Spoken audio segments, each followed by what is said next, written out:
Saya ada persis di perairan yang mana tempat ini tadinya berdiri kokoh pagar bambu sepanjang 30 km lebih. Pemandangan itu kini sudah berubah. Tak satu pun pagar bambu itu berdiri lagi. Anda bisa menjadi saksi nih. Ya, inilah rintangan yang wow.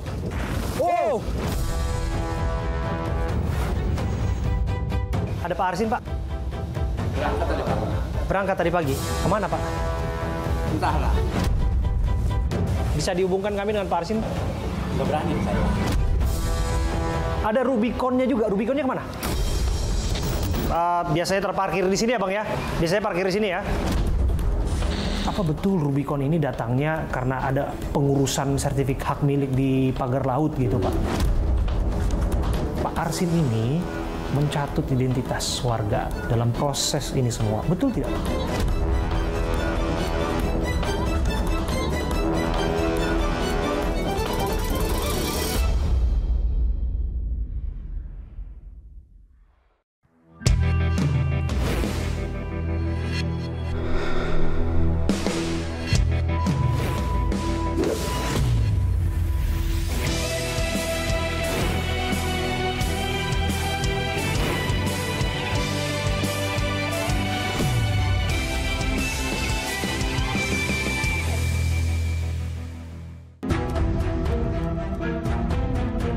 Arsin, Kepala Desa Kohot, Kecamatan Paku Haji, Kabupaten Tangerang, keberadaannya menjadi misteri setelah dirinya diduga terlibat dalam kasus dugaan pemalsuan surat izin lahan pagar laut Tangerang. Bahkan, Kades Arsin tidak terlihat keberadaannya saat Bareskrim Polri melakukan penggeledahan di kediamannya pada 10 Februari lalu. Saya, Abram Silaban, mendatangi Desa Kohot untuk menemui Kades Arsin.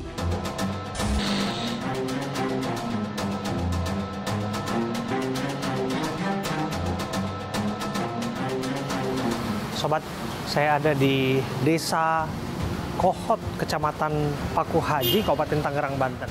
Untuk mencari tahu keberadaan Kepala Desa, Pak Arsin, yang menjadi sorotan. Karena bagaimanapun, ia disebutkan dan patut diduga mengetahui bagaimana sertifikat hak guna bangunan, sertifikat hak milik, dan sebagainya beralih sampai pada akhirnya berdirilah pagar bambu sepanjang 30 km. Bahkan 10 Februari 2025 silam, penyidik Dirtipidum Bareskrim Polri juga hadir ke kediamannya untuk memeriksa dan mencari dokumen-dokumen, bukti-bukti. Karena yang bersangkutan disebutkan adalah orang yang hari-hari ini sangat sulit ditemui, tidak jelas kemana rimbanya. Ya ini nih, ada mobil dinasnya sih. Desa Kohot, Kecamatan Paku Haji, Kabupaten Tangerang.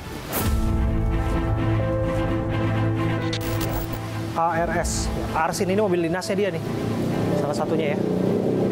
Kelihatan ya, sini. Nanti di blur, tapi platnya plat merah ini. Mobil dinasnya Pak Arsin.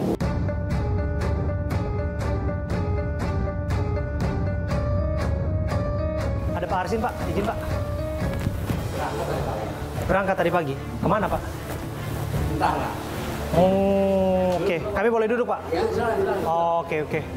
Berarti kemarin yang rame-rame polisi di rumah ini ya, Pak ya? Tapi izin nggak apa-apa kan, Pak? Kita ngobrol-ngobrol di sini kan, Pak ya? Nanya-nanya. Nggak apa-apa, Pak. Bapak sebagai siapa, Pak? Saya juga tamu. Oke, tapi warga Kohot. Enggak, bukan. Sama saya juga dari media juga. Saya juga tamu di sini. Media? Saya tanya juga, memang posisi lagi di luar. Oh, tadi pagi ya? Iya. Oke. Jam 10, Mas. Masnya dengan? Saya, Pak. Oh, sebagai petugas kerabatnya lah ya, Pak ya? Kerabat Pak Arsin ya? Oke. Bisa dihubungkan kami dengan Pak Arsin, Pak? Izin, Pak. Berani. Kenapa, Pak? Kalau lagi luar ini, Pak. Saya bisa minta nomor teleponnya? Saya juga berani. Nggak berani? Izin kami boleh lihat ya, Bang ya? Kita udah dapat izin. Tapi kami thank you, Bang, udah diterima ya. Paling nggak kami datang ke sini dengan niat baik kok sebetulnya. Ini mobilnya ya, Bang ya? Ini mobil. Ada Rubiconnya juga. Rubiconnya kemana, Bang? Rubicon saya nggak tahu. Tapi pernah lihat kan Rubiconnya, Bang? Oke. Rubiconnya biasanya terparkir di sini ya Bang ya? Biasanya parkir di sini ya? Sampai wilayah sini rumah Pak Arsin juga? Bukan, ini rumah warga. Ini rumah warga. Sini Pak, buat sini aja. Oke, coba kita boleh ke sini ya Pak, izin Pak ya. Oke, mari ke sini. Ya memang jomplang sendiri ya. Ini rumah warga, bukan properti Pak Arsin ini. Bukan, Pak.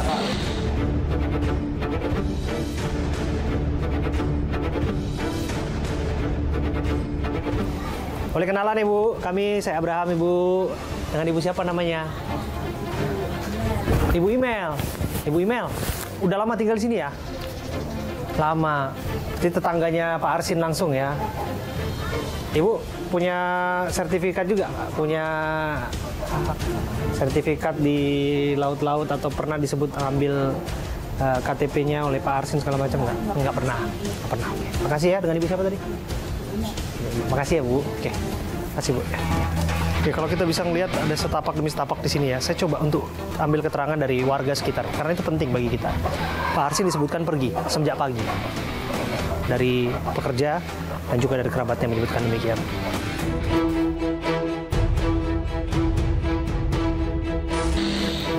Ini tetangga Pak Arsin semua ini ya Pak ya. Ada yang tahu Pak Arsin lagi dicariin? Kemarin ada yang lihat kemarin rumahnya digeledah polisi?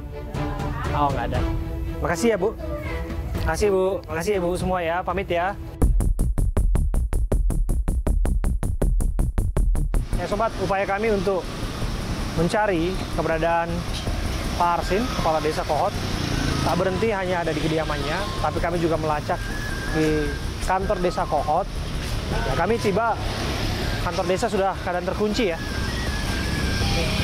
Ini kantor Kepala Desa Kohot, sudah terkunci seperti ini. Pak, Assalamualaikum Pak. Udah jarang lihat kades ya di sini ya. Oke, saya ke tetehnya dulu lah di sana. Kita mau tanya-tanya nih Pak Kepala Desa kelihatan kerja di sini tadi. Nggak ada ya? Udah jarang kelihatan di sini ya. Biasanya kan ada mobil yang parkir. Mobilnya tadi nggak ada. Udah berapa lama mobilnya nggak parkir di sini? Nggak tahu. Lama nggak kemarin.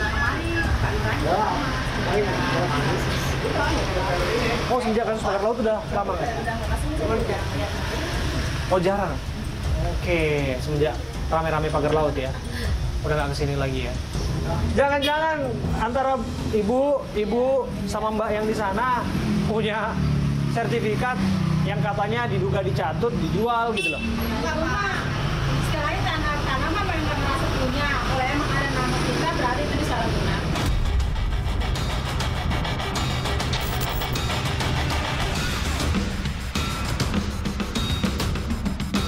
Setelah hilang bak di telan bumi, akhirnya pada 14 Februari lalu, Kepala Desa Kohot Arsin muncul ke permukaan publik untuk meminta maaf dan mengaku sebagai korban. Dengan rasa penasaran tinggi, saya, Abraham Silaban, mengajak Arsin untuk berbincang secara eksklusif mengenai kesaksiannya dalam hingar-bingar polemik pagar laut di Tangerang yang menyeret namanya. Sobat, saya Abraham Silaban, saya duduk bersama dengan Kepala Desa Kohot, Bapak Arsin bin Asip. Terima kasih sudah menerima kami, Pak Kepala Desa dan juga kuasa hukumnya, Pak Yunihar. Terima kasih ya, Pak Yunihar ya. Dan ini mengenapi proses pencarian kami sebetulnya, Pak. Kami mohon maaf, bukan kami lancang untuk kemudian berupaya mencari Pak Lurah kemana aja, karena memang ini sudah menjadi tanda tanya publik, Pak Kepala Desa. Jadi kami, ini kita harus jelaskan dulu, kita panggil Lurah, kita panggil Kepala Desa, biasanya memang di sini panggilnya Lurah ya Pak ya? Kebanyakan begitu, tapi Kepala Desa sebetulnya. Ya izin Pak, kami sampaikan bahwa kami berupaya untuk mencari Pak Arsin, sudah lebih dari sekali, 2 kali begitu. Kami ke rumah ini Bapak nggak ada, kami ke kantor juga Bapak, kami dengar nggak ada, bahkan katanya lama nggak berkantor gitu Pak. Kemana aja sih Pak?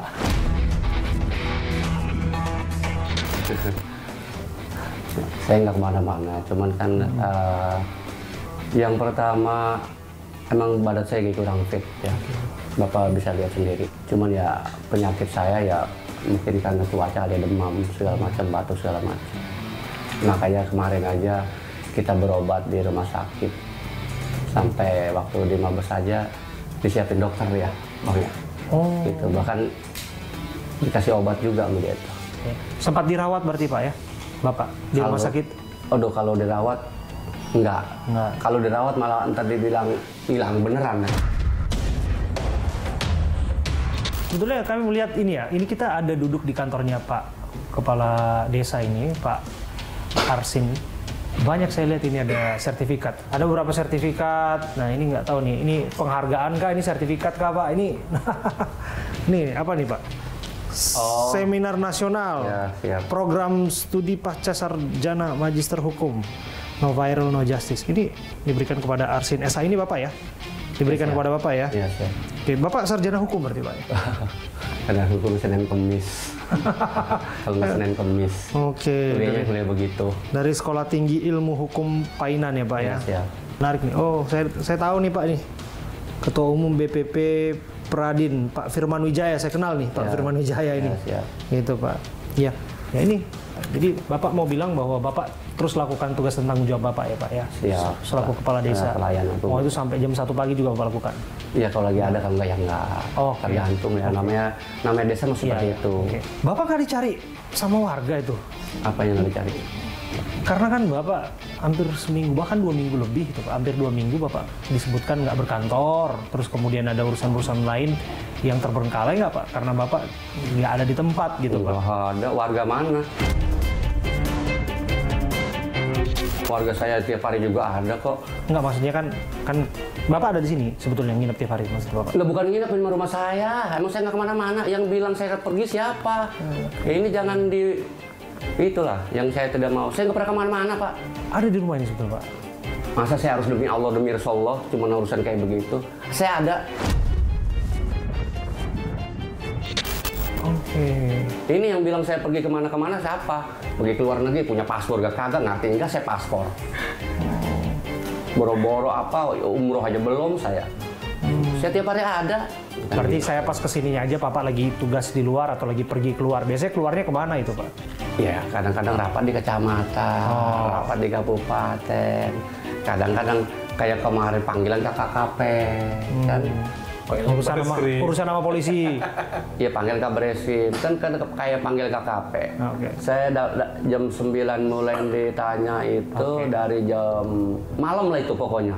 Nyampe ke rumah itu kan jauh ya? Iya. Jam 2, jam 3 lah. Terus saya kalau nggak tidur, ntar malah parah gitu. Jadi ngatur aja, makanya secapek apapun saya ngatur aja tuh. Gitu. Nah kalau dibilang saya berangkat atau gimana, aduh maaf. Berarti waktu saya kesini waktunya aja yang kurang tepat berarti ya Pak ya? Bapak lagi nggak ada di sini, saya juga ke kantor, Bapak nggak ada di situ. Iya, kebetulan aja itu ya? Iya, kebetulan. Oke. Yang menarik ini Pak gini, biasanya katanya Bapak bawa Rubicon tuh Pak, bawa mobil mewah tuh. Berapa sih mobil Bapak banyak banget? Berapa Pak mobilnya? Mobil saya 3 biji. Apa aja Pak? Yang Rubicon. Civic yang parkir. Ya, sama Sherpy. Ini yang nomor cantik ini sengaja itu ya Pak? Namanya Arsin itu kalau nggak salah, disesuaikan itu nomor polisinya Pak? Ya, jadi itu. Sama satu lagi mobil dinas itu Pak? Oh itu mobil desa itu. Mobil desa punya? Iya itu bukan, ya ada mobil dinas itu mah, mobil desa. Oke. Kepala desa berapa sih gajinya sampai bisa dapat Rubicon kayak gitu Pak? Kalau bicara gaji mah. Enggak begini Pak, banyak orang bertanya-tanya loh Pak, Bapak harus jawab juga itu Pak. Iya. Apa betul Rubicon ini datangnya karena ada pengurusan sertifikat hak milik di pagar laut gitu Pak? Rubicon itu awalnya bukan mobil Rubicon Pak, saya kredit. Ya. Kredit mobil Brio. Begitu lunas, mobil saya diambil sebagai DP, saya kredit Rubicon. Oke, Bapak memang suka Rubicon? Bukannya suka Rubicon, kalau yang namanya saya ambil mobil Rubicon itu mobil Jeep. Iya. Jadi mobil Jeep itu apa namanya ke kota masuk, ke kampung masuk. Jadi daya tahannya ya Pak ya? Iya, jadi kalau banyak-banyak duitnya mana juga. Orang itu kan juga kredit. Iya, mau kredit juga kan Rubicon Pak. Berapa harganya Pak? Rubiconnya Bapak?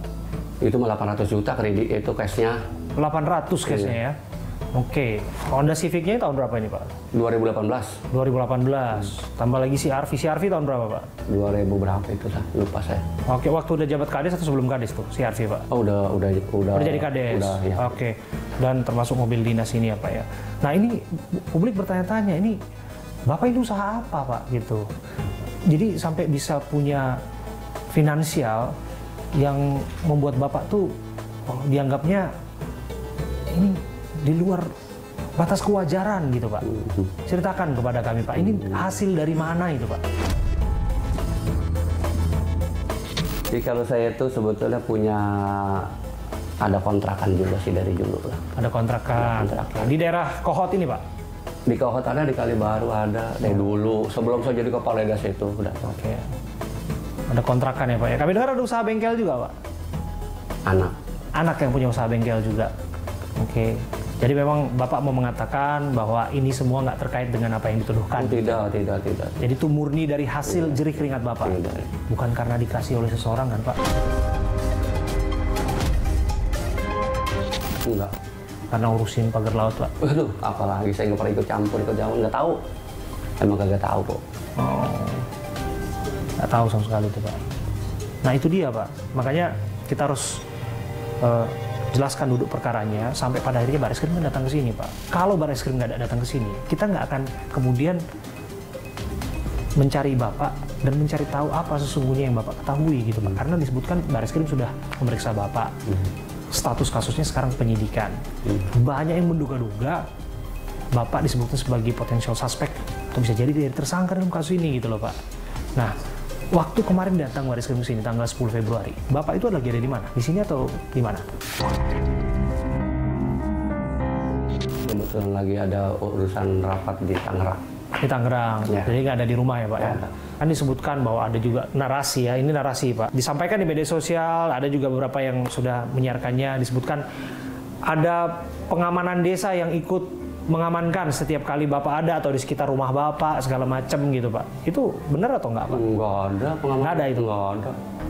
Mungkin yang duduk-duduk di depan itu kali. Nah, siapa itu yang duduk di depan? Kecuali saudara saya, abang saya, kadang-kadang RT, RW, nggak ada pengamanan desa, mana ada pengamanan desa. Ada. Masa lurah diaman-amanin orang di kampung saya kok. Saya lahir di sini, mungkin tinggal pun saya di sini mau diamanin nggak lah kayak gitu. Saya ke Bang Yunihar ya, Bang. Disebutkan klien Anda mengakui terlibat dalam penerbitan sertifikat palsu atau setidaknya mengetahui. Tepatnya seperti apa? Jelaskan kepada kami. Apa betul yang disampaikan oleh Mabes Polri bahwa sesungguhnya klien Anda betul-betul terlibat dalam kasus ini? Betul, lurah, kepala desa nih saya akhirnya ikut terbiasa dengan kata lurah. Ya. Sama Bang, saya juga ikut-ikutan manggil lurah. Gitu. Pak Kades ini klien kami, Arsin, betul beliau di dalam keterangannya mengakui beberapa surat yang ditandatangani oleh beliau, diantaranya adalah surat keterangan garap. Beliau mengakui betul dari 200 sekian tersebut beliau tandatangani. Nah, kemudian juga dari surat garap itu ada proses peningkatan alas hak. Di antaranya adalah permohonan penerbitan SPT atau NOP. Nah, di beberapa surat beliau mengakui, tapi di beberapa surat lainnya beliau tidak mengakui. Bentuk berapa praktek yang diakui? Kalau garap itu sekitar itu. 280. Kemudian yang terbit sertifikat itu kan 263. Oke. Ya. Berarti 280-nya yang diketahui dan ditandatangani. Beliau mengakui itu. Oke. Itu berdasarkan permohonan warga dengan menyertakan surat permohonan, kemudian menyerahkan identitas. Oke. Nah, Waktu itu kan tanya Bang. Ini untuk penerbitan apa? Ini kan rame-rame nih Bang. Cukup masif lah dengan upaya untuk penerbitan sertifikat alas hak itu, Pak? Nggak rame-rame juga, tapi memang ada 3 tahap ya. Ada 3 tahap.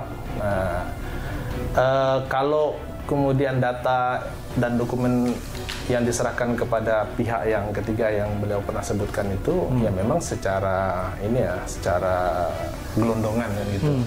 Tidak pada satu-satu, tapi dari warga ya datang satu persatu, kemudian diakomodir oleh desa, dalam hal ini ada peran lurah dan sekdes. Lalu kemudian dokumen-dokumen atau kemudian surat-surat pendukung tadi itu diserahkan kepada pihak ketiga. Nah, setelah pihak ketiga pengurusan tersebut tidak lagi ada kewenangan atau kemudian hal yang diketahui oleh kepala desa. Apakah waktu itu yang datang untuk berupaya dalam proses penerbitan itu dari awal adalah desa secara mandiri atau diwakili oleh pihak tertentu, Pak? Diwakili oleh pihak tertentu. Diwakili oleh pihak tertentu. Yang Abang sebutkan inisialnya SP itu? Betul. Oke. Betul. Dan itu juga warga mengakui bahwa beliau warga menandatangani surat dan pernah bertemu juga. SP ini siapa? Warga sini kah?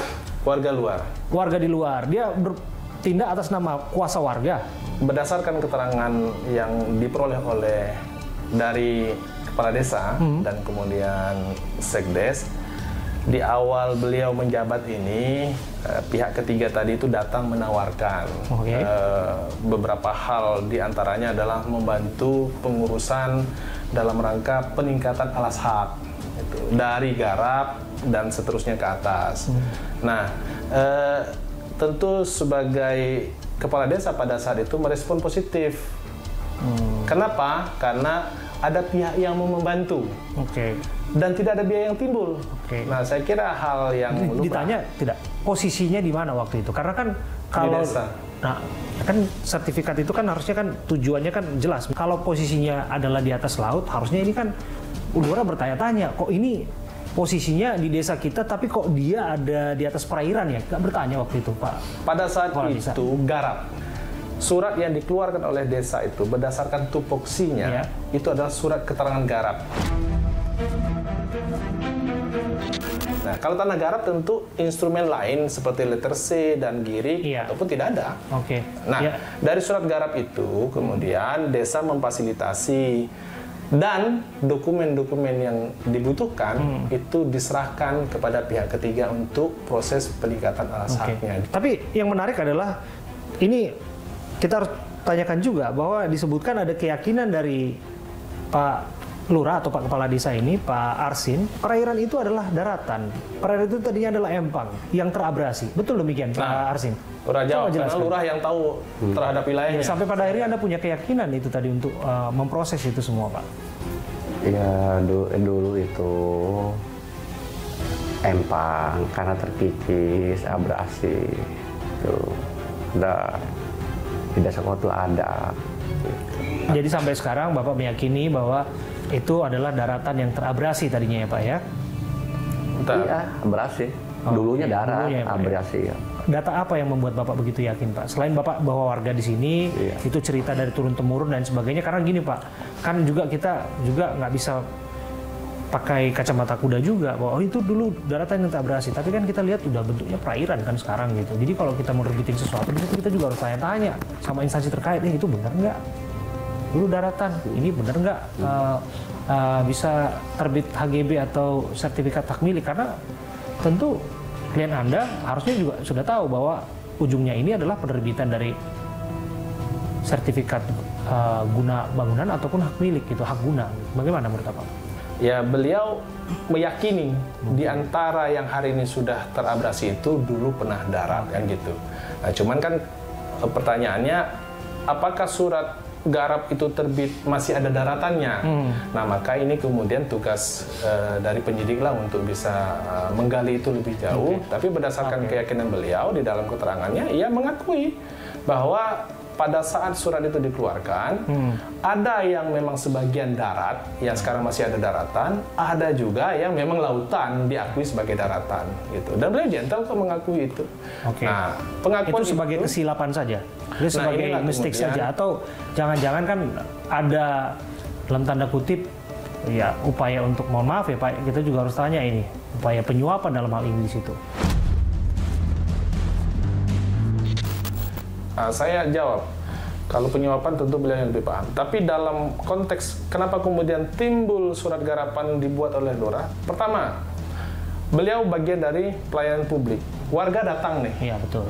Saya kira Lurah harus layani. Harus layani. Harus respon. Yang kedua, Mungkin lurah tidak begitu mengetahui tentang bagaimana regulasi terkait dengan surat garap yang diterbitkan tadi itu. Tapi ketika ada pihak lain menjanjikan aman, semua tidak ada masalah, saya kira seorang lurah dengan keterbatasan pengetahuan beliau mengiyakan sebagai pelayan publik beliau lakukan. Bapak sempat cerita nggak atau tanya-tanya ke BPN Pak waktu itu, atau paling nggak cek misalnya Tanahku, misalnya aplikasi itu kan kelihatan tuh, apakah itu belum nggak paham ya waktu itu ya Pak ya, tapi nggak pernah koordinasi dengan BPN waktu itu Pak.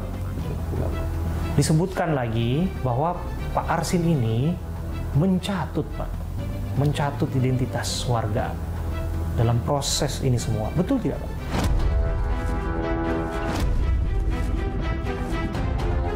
Mana ada sih catut-mencatut. Jangan-jangan yang mengaku merasa mencatut tadi itu belum kebagian, Rah? Kalau alam saya nggak begitu tahu, bisa juga kali gitu. Ya karena belakangan Bapak kan begini, merasa juga diserang dari narasi ini. Bapak sebut ada motif politik lokal di sini, ada orang yang ingin menyerang Bapak gitu. Itu jelaskan kepada kami Pak, betul demikian?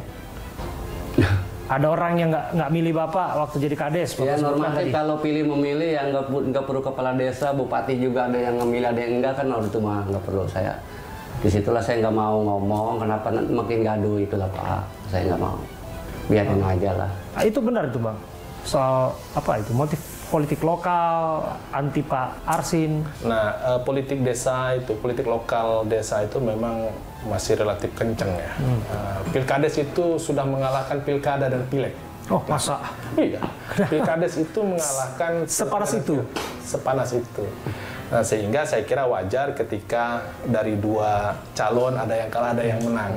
Nah, yang menang tentu euforia kemenangannya, yang kalah pasti akan mengalami rasa kekecewaannya. Nah, mungkin kekecewaan dari kekalahan itu masih dirasakan.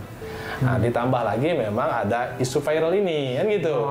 Ya, masih ada keterkaitan. Nah, itu saya kira harus dipahami juga oleh teman-teman. Tapi cukup beralasan menurut saya kalau panasnya adalah kemudian untuk jabatan kepala desa Kohot ya. Berapa lama masa jabatan kepala desa sekarang Pak? 8 tahun, 9 tahun? Kebetulan kemarin ada revisi undang-undang nambah 2. Jadi 8 tahun ya berarti ya. Nah, jadi 8 tahun. Apalagi kalau dibumbui dengan kendaraan Rubicon ya Pak. Iya. Tapi balik lagi Pak ya, gini Pak Kepala Desa ya Pak Arsin, apa betul Bapak terlibat dalam proses ini semua? Apa betul Bapak itu kong kali kong dengan pihak Agung Sedayu dalam rangka proses penerbitan sertifikat hak milik di atas laut Pak? Tidak, ini jelas tadi kan udah jelasin. Ya Pak Yoniarin. Enggak Pak, Bapak nggak pernah terima apapun, Bapak tidak pernah terima apa-apa. Anda bisa menjadi saksi nih. Ya, inilah rintangan yang wow.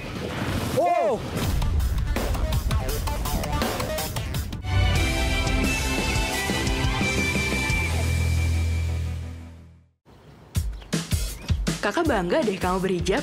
Apa nih? Rambutku kusut, jadinya gampang patah dan wanginya nggak segar. Mau aku spill tipsnya nggak? Spill dong Kak. Aku juga bisa pakai nggak?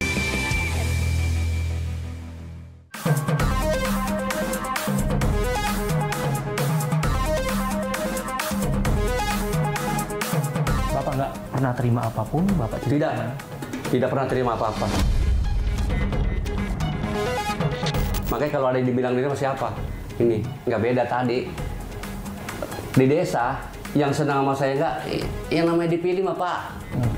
Sama dengan calon bupati mungkin atau dewan mungkin, kan itu mah ya emang negara kita ngatur begitu aja susah lah ya kan seperti itu.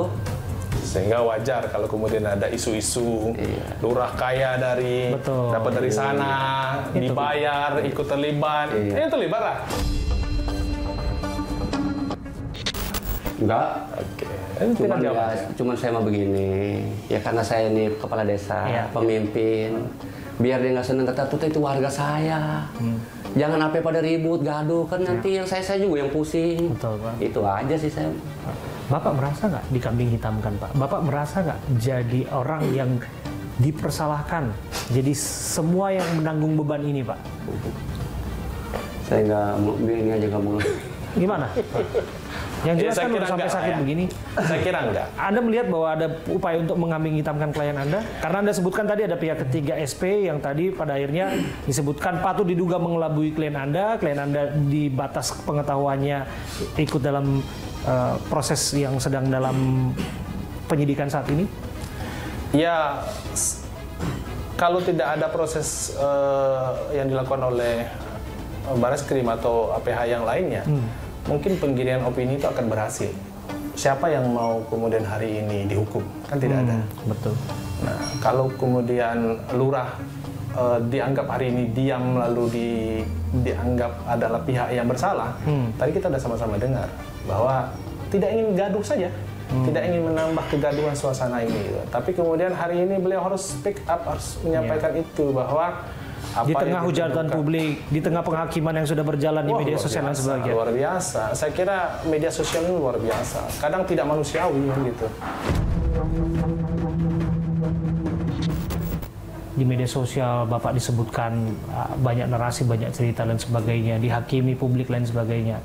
Bapak pernah baca atau pernah dengar atau paling nggak keluarganya dan sebagainya menanggapinya seperti apa, Pak? Makanya saya udah nggak mau pakai HP.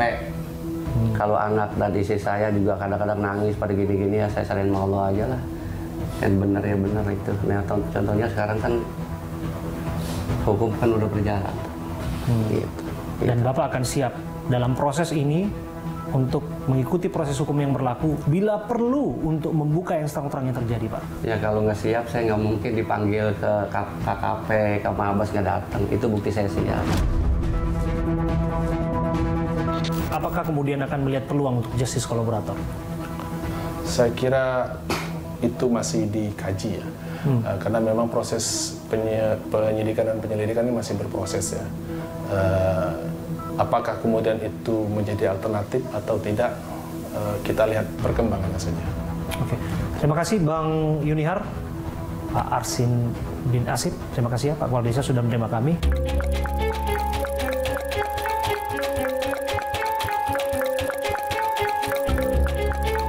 Di hari yang sama sebelum Arsin muncul ke publik, pembongkaran pagar laut di perairan Kabupaten Tangerang, Banten dinyatakan selesai. Total 30,16 km pagar laut berhasil dibongkar seluruhnya dalam waktu 11 hari. Saya Abram Silaban mendatangi lokasi pagar laut yang sudah dibongkar dan melihat kondisinya dari jarak dekat seperti apa perairan Kabupaten Tangerang tanpa pagar laut.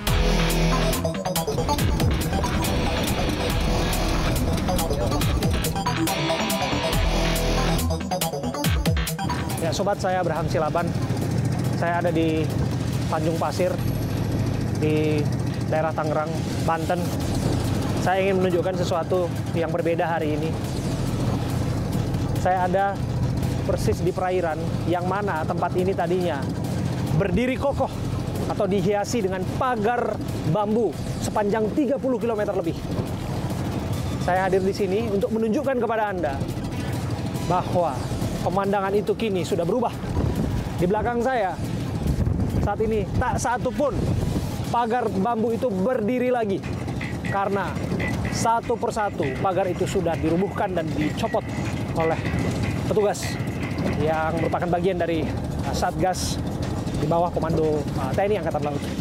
Dan di sini kita bisa melihat bahwa tidak ada rintangan lagi bagi para nelayan untuk melakukan pencarian ikan, memenuhi kebutuhan mereka sehari-hari. Karena tugas itu sudah dilakukan 3 pekan lebih ya Pak ya? 3 pekan ya Pak ya? 3 pekan lebih oleh petugas. Mereka melakukan tugas itu dengan sungguh-sungguh tentu saja, dibantu tentu ini di bawah komando dari dan Satgas pencabutan pagar laut yang di bawah komando dari TNI Angkatan Laut tentu saja, dan dibantu juga secara swadaya oleh nelayan dan di asistensi ataupun tentu saja di bawah koordinasi dari petugas-petugas lainnya, instansi terkait termasuk Kementerian Kelautan dan Perikanan. Tapi lepas dari itu, hari ini menjadi hari yang saya bisa katakan ini bersejarah bagi warga, tepatnya yang berada di pesisir pantai di Kabupaten Tangerang, yang mana hari-hari mereka harus dihiasi dengan pemandangan pagar laut sepanjang 30 km. Tapi Anda bisa lihat di belakang saya dengan deburan ombak yang relatif cukup tinggi, kami bisa tunjukkan kepada Anda bahwa pagar-pagar itu sudah tidak berdiri lagi di sini atas nama apapun itu. Atas pembenaran apapun itu. Karena hal itu dianggap sesuatu yang bertentangan dengan apa yang kita anut dan apa yang kita pedomani sebagai negara hukum, tentu saja. Pas dari itu, tugas itu sudah dipastikan usai karena kami sudah berada di sini di hari terakhir bersama dengan Letnan Kolonel Komar yang merupakan Kadispen Lantamal 3. Begitu ya Pak Komar ya? Berarti dipastikan sudah selesai ya Pak ya? Selesai, sudah nggak ada lagi pagar laut, sudah nampak di depan. Bisa dilihat, Sudah tidak ada, nelayan bisa leluasa melaksanakan aktivitasnya untuk mencari ikan atau melaut tanpa halangan. tadinya kalau dari sini secara visual kita bisa melihat ya Pak ya, pagar sepanjang 30 km ya Pak ya? Dan sini melintas ke arah barat sana. Arah barat ya Pak ya? Karena Pak, titik awal itu di Tanjung Pasir. tentu tugas yang tidak mudah ya Pak ya? Ya, terutama kondisi cuaca yang seperti ini yang kelihatannya Ya.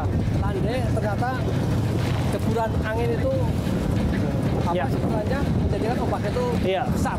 Ya, Lihat sendiri seperti ini kondisinya. ya ini. Anda bisa menjadi saksi nih.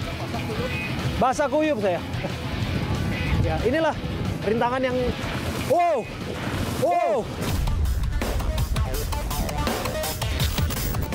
Saya basah. Oke. Ini dianggap ombak yang kecil sebenarnya. Oke. Tapi ketika jarak sekitar 100 Iya. meter seperti ini. Ya. Ya kita sudah basah seperti ini. Ya, tapi bagaimanapun inilah tugas yang harus kita lakukan sebagai bentuk menunjukkan suatu informasi yang detail dengan jarak dekat kepada para pemirsa yang mengikuti perkembangan mengenai pagar laut ini. Saya Abraham Silaban, kami dipandu tentu saja bersama-sama dengan petugas. Ada Pak Letnan Kolonel Komar, Kadispen Lantamal 3, dan petugas lainnya yang ada di sini. Mereka sudah melakukan tugas dan tanggung jawabnya. Tentu saja prosesnya tidak berhenti di sini. Tidak ada lagi pagar laut. Tidak ada lagi pagar laut. Bisa disaksikan sendiri. Anda bisa saksikan, saya Abraham Silaban, saya ada di sini bersama dengan petugas di sini dan menyaksikan itu.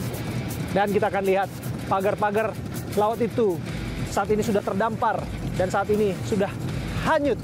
Dan tentu saja pertanyaan kita, siapa yang tersangkut? Ini kaitan dengan proses hukum yang akan kita awasi bersama. Tapi ini salah satu pagar yang ia tidak berdiri kokoh lagi. Di perairan kita. Tapi pagar itu hari ini sudah tumbang.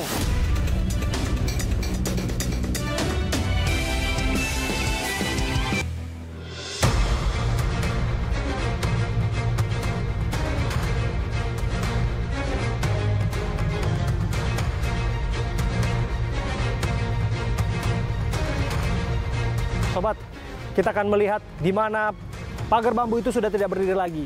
Pagar bambu itu sudah dirobohkan. Dan inilah pagar itu. Kita sudah melihat laut ataupun perairan di Tangerang. Yang kami ada di wilayah Tanjung Pasir, Kabupaten Tangerang, Banten. Pemandangan 30 km itu terlihat jelas. Pagar bambu itu berdiri. Tapi pemandangan itu sudah berakhir. Hanya butuh waktu 22 hari.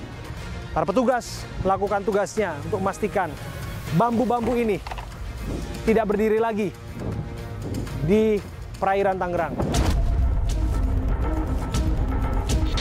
Bambu-bambu ini kini sudah rubuh dan dijadikan barang-barang bukti yang tentu saja ini menjadi inventory ataupun bukti ataupun tugas dari marinir yang bertugas untuk memastikan laut di perairan Tangerang bersih dari pagar bambu.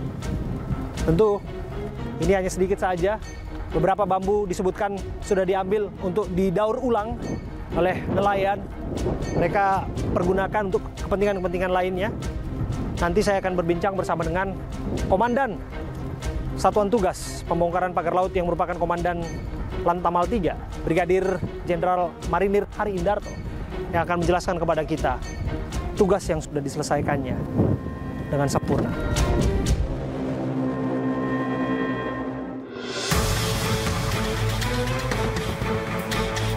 Ya sobat, saya Abraham Silaban, kami ada di kawasan Pantai Tanjung Pasir. Ini menjadi base ops-nya. Ya, dan tentu saya bersama dengan Komandan Satuan Tugas Pembongkaran Pagar Laut, yaitu Brigadir Jenderal Hari Indarto. Terima kasih Jenderal sudah menerima kami, Jenderal ya.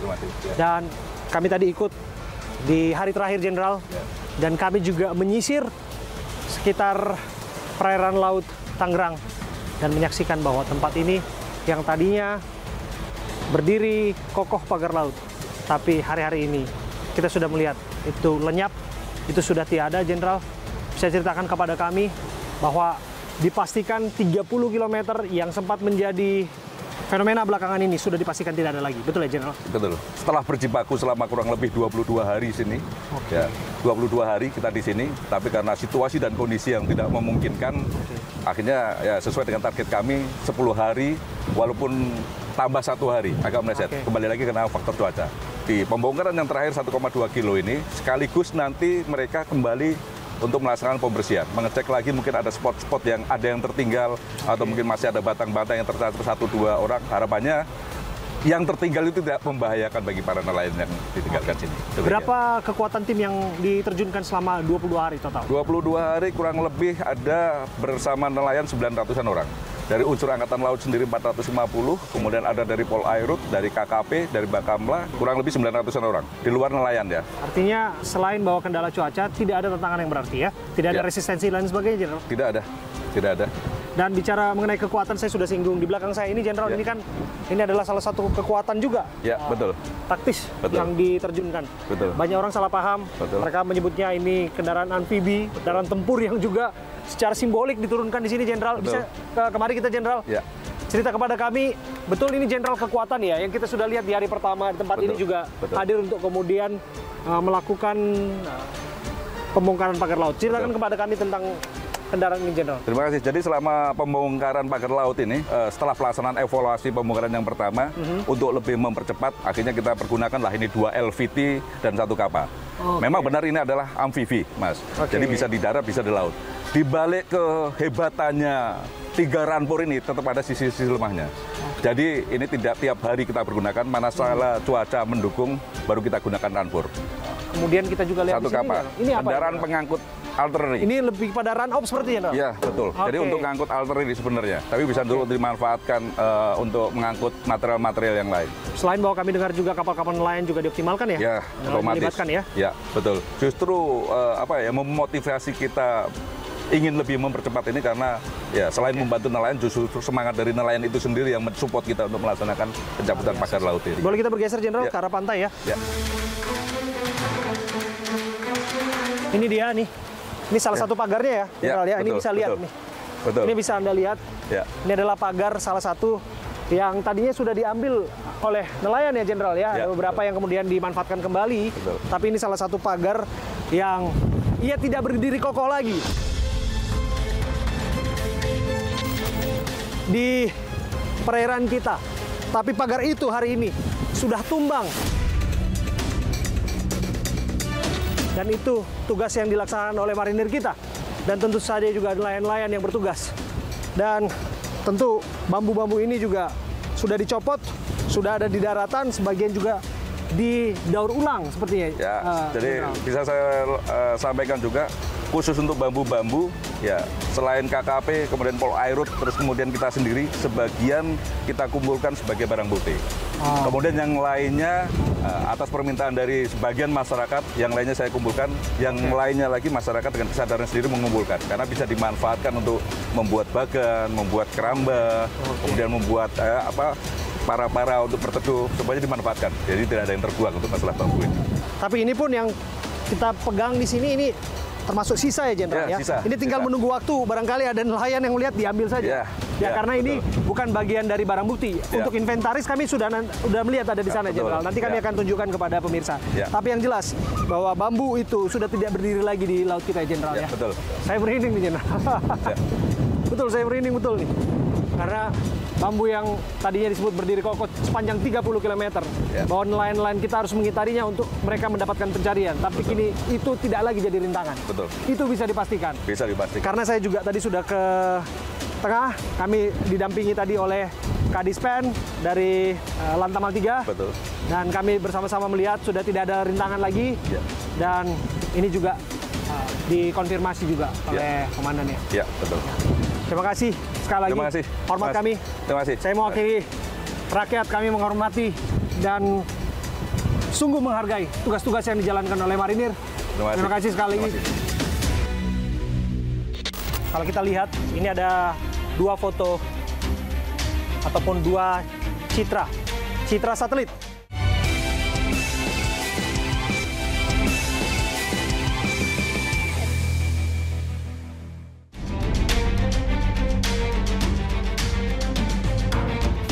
Saya ada di posko jaring komunikasi pembongkaran pagar laut. Di sini saya ingin menunjukkan satu hal ya. Kalau kita lihat, ini ada 2 foto ataupun 2 citra satelit yang disebutkan ini dari Badan Riset yang didapatkan oleh petugas yang ada di sini. Per 19 Januari 2025, ini adalah penampakan pagar laut. Kalau kita lihat di sini, ditandai oleh warna merah, ada 3 titik, yaitu di Kronjo, Tanjung Kait, hingga Tanjung Pasir. Secara samar-samar, kita bisa melihat di sini ada garis putih yang melintang. Ini yang disebutkan sepanjang 30 km. Dan inilah yang disebut sebagai pagar laut itu. Sepanjang 30 km. Per 19 Januari 2025. Tapi kalau kita lihat, per 3 Februari, artinya sepekan silam, kita sudah melihat garis melintang itu hampir tidak ada lagi. Hampir tidak ada lagi. Dan dipastikan penyempurnaan tugas itu alias pembongkaran secara keseluruhan ditunaikan ataupun dituntaskan hari ini. Dari Kronjo ke Tanjung Kait ke Tanjung Pasir, Anda bisa lihat citra satelit di sini sudah menunjukkan bahwa tidak ada lagi garis samar-samar ataupun garis pagar bambu itu.